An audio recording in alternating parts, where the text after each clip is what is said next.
Bonjour, je suis le docteur Madani et aujourd'hui je vais vous parler de la meilleure diète pour éviter l'eczéma.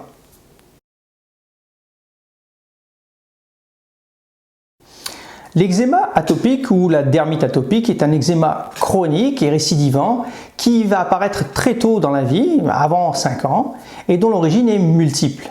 Il peut être héréditaire avec la mutation d'un gène codant une protéine qu'on appelle la filagrine, environnemental ou secondaire à une altération de la barrière cutanée.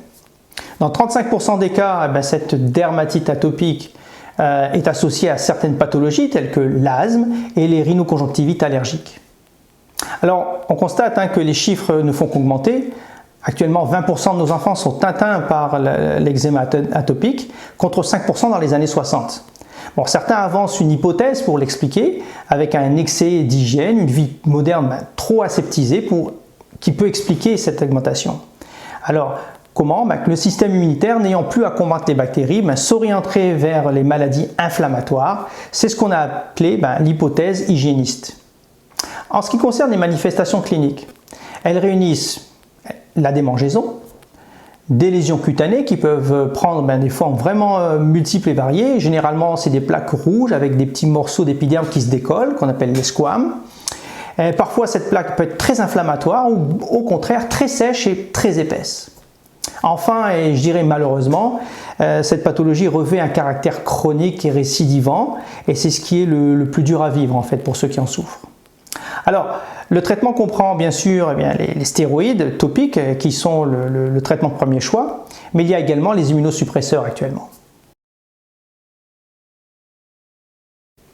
Souvent en consultation, on me demande quels sont les éléments déclencheurs de cette récidive d'eczéma. Alors on va retrouver quoi? Le climat avec les températures extrêmes et une faible humidité qui favorisent cette récidive. Il y a tous les produits irritants de la peau comme la laine, les détergents, la perspiration, etc. Toutes les infections cutanées telles que l'impétigo par exemple, les allergènes de contact, le pollen, les acariens, oui, tout ça peut entraîner un eczéma atopique. Et puis bien sûr, il y a les fameuses allergies alimentaires et c'est sur ce point que j'aimerais m'attarder aujourd'hui. Alors, c'est pas nouveau, dès 1920, on avait constaté que l'eczéma s'améliorait en diminuant la consommation de lait, de viande et des œufs.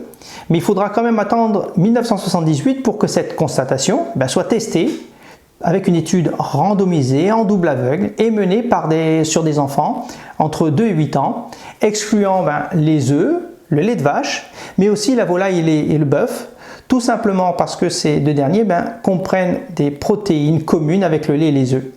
Et puis devinez quoi? Le résultat, c'est qu'on a constaté une amélioration de 70% des enfants qui souffraient d'eczéma. Alors, on sait maintenant, grâce aux investigations d'allergologie, que 40% des enfants qui ont un eczéma ont également une allergie alimentaire. On sait que ceux qui ont une allergie avérée aux protéines des laits de vache sont plus à risque de faire des formes sévères d'eczéma, mais on constate tout de même avec les études que les œufs semblent être l'aliment le plus délétère en termes de persistance et de gravité de l'eczéma. Alors ça c'est un problème par contre, parce que souvent les œufs ils sont entre guillemets cachés dans les aliments qu'on va acheter dans le commerce, et donc les parents ils vous arriveront pas à faire le rapport de cause à effet. Alors, je tiens à être honnête avec vous, malgré toutes ces constatations, les experts nous mettent en garde en affirmant qu'il n'y a pas forcément une corrélation stricte entre les tests d'allergie au lait de vache et aux œufs et l'amélioration de l'eczéma si on exclut ces aliments. En d'autres termes, la présence d'allergie alimentaire au test ne veut pas forcément dire que la dermatite atopique soit la conséquence directe de cette allergie alimentaire. Ce qui montre bien, pour moi, que l'eczéma atopique est une pathologie complexe et encore une fois multifactorielle. Alors néanmoins, pour les mamans qui allaitent, elles seront, je pense, certainement contentes en fait de savoir que les nourrissons peuvent se sensibiliser au lait de vache et aux œufs qu'elles consomment. Une étude a montré que les mamans qui excluaient le lait de vache et les œufs et les poissons uniquement les 3 premiers mois de l'allaitement, bien sûr pour les nourrissons qui étaient à risque d'hérédité d'atopie, eh bien, cela permettait de diminuer significativement l'incidence et le risque de faire un eczéma sévère durant les 6 premiers mois de la vie. Et si l'on suit ces enfants jusqu'à l'âge de 4 ans, eh bien, on remarque que cette différence significative restait vraie. Donc, un régime hypoallergénique durant la lactation, uniquement les 3 premiers mois, je répète, permettait aux enfants de diminuer le risque d'eczéma de moitié. Ça fait réfléchir, c'est pas cher, c'est facile à réaliser et ça peut rapporter gros pour bébé. Alors, tout ça pour dire quoi? Et j'en finirai avec ça aujourd'hui. La diète est d'une importance primordiale dans la gestion et le contrôle de l'eczéma. Et même si la communauté médicale n'y est très longtemps en fait, le bénéfice de l'exclusion des laitages des œufs et l'importance d'une consommation riche en fruits et en légumes pour diminuer les problèmes de peau, eh bien, dans la vie de tous les jours, les mamans, elles n'ont pas attendu ça. Elles ont naturellement compris que la diète revêtait une importance essentielle dans la gestion et le contrôle de l'eczéma de leur enfant.